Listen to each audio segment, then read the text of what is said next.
बिस्मिल्लाहिर्रहमानिर्रहीम अस्सलाम वालेकुम। सऊदी इन्फो यूट्यूब चैनल में आपको खुश आमदीद कहते हैं। सऊदी अरेबिया में ईद उल फितर किस डेट को होगी, आपको कितनी छुट्टियां मिलेंगी, टोटल रोज़े कितने हैं, उस पर हम बात करने वाले हैं। सबसे पहले जो आप रिपोर्ट इस वक्त अखबार सऊदीया की स्क्रीन पर देख रही हैं, इस रिपोर्ट के मुताबिक ईद उल फितर मुबारक यौमुल खमीस 13 मई को होगी।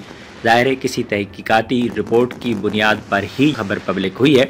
इसके अलावा सऊदी अरेबिया में अपनी तरफ से कोई भी खबर पब्लिक नहीं कर सकता। इससे पहले रमज़ान अल मुबारक का भी जो ऐलान हुआ था, उस बारे में भी जो डेट अनाउंस की गई थी टाइम से पहले, उसी डेट को ही रोज़ा था। और इंशाल्लाह यौमुल खमीस 13 मई को ही सऊदी अरेबिया में इंशाल्लाह ईद मुबारक होगी। इस हिसाब से अगर 13 अप्रैल को पहला रोज़ा था और 13 मई को ईद आ रही है, तो इट्स मीन के पूरे 30 रोज़े इस बार सऊदी अरेबिया में हैं।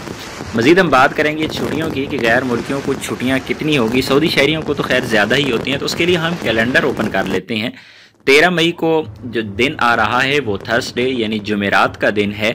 तो आपकी जो पहली छुट्टी होगी वो जुमेरात को, और दूसरी जुम्मा, तीसरी हफ्ता और चौथी इतवार को छुट्टी होगी। तो इसका मतलब ये हुआ कि जुम्मा की छुट्टी इन छुट्टियों के अंदर आ गई है। आप लोगों की 4 ही छुट्टियां होंगी, क्योंकि पहली छुट्टी जो आपकी 13 यानी जुमेरात को होगी। तो गैर मुल्कियों को 4 छुट्टियां मिलने का ये कवी इम्कान है। इससे कम या ज़्यादा होने के चांसेस भी होते हैं, लेकिन 4 छुट्टियां ही होती हैं नॉर्मली ईद पे, जो कि जुम्मा की छुट्टी समटाइम साथ मिल जाती है तो 5 हो जाती हैं। तो इंशाल्लाह आप लोगों को 4 छुट्टियां होंगी और ईद 13 मई को यौमुल खमीस को होगी। मिलते हैं नेक्स्ट वीडियो में, तब तक के लिए इजाज़त दीजिए। अल्लाह हाफिज़।